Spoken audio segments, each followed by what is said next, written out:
நீங்கள் ஜிடிஎஃப்ல ஏதாச்சும் வாகனம் எடுத்துகிட்டு அதை விட்டு ஃபியூல் டேங்க ஓட்டையை போட்ட பிறகு அதை ட்ரைவ் பண்ணிங்கன்னா அது ஃபியூல்லாம் கொஞ்ச நேரத்துலேயே இல்லாமல் போயிட்டு அந்த வாகனம் ஆட்டோமேட்டிக்காக நின்றுமா. அதுதான் நீங்கள் ட்ரை பண்ணி பார்க்க போகிறோம். அதுக்கு முன்னாடி இந்த வீடியோக்கு ஒரு லைக்கை போட்டு நம்ம சேனலை மறக்காமல் சப்ஸ்கிரைப் பண்ணி வச்சுக்கோங்க. வாங்க இன்றைக்கி அதை போய்ட்டு ட்ரை பண்ணி பார்ப்போம்.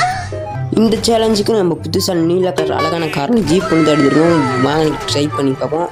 இதில் எங்கே பெட்ரோல் டேங்கை கண்டுபிடிப்பேன். சுடுற வர மாட்டேங்குது. இந்த வந்துருச்சு கேஸ்.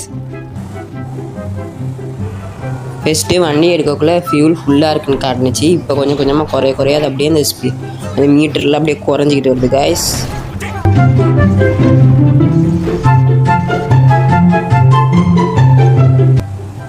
ஃபஸ்ட்டு வண்டி எடுக்கக்குள்ளே ஃபுல்லும் காமிச்சிச்சு.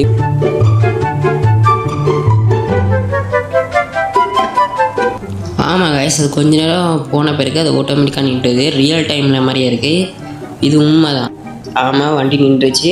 இந்த மித்து கன்ஃபார்ம். மறக்காம சேனல் லைக் பண்ணிட்டு மறக்காம சப்ஸ்கிரைப் பண்ணிட்டு போங்க. நாளைக்கு பார்க்கலாம். பாய், டாடா. மறக்காம சர்ப்ரைஸ் பண்ணுங்க. தேங்க்யூ.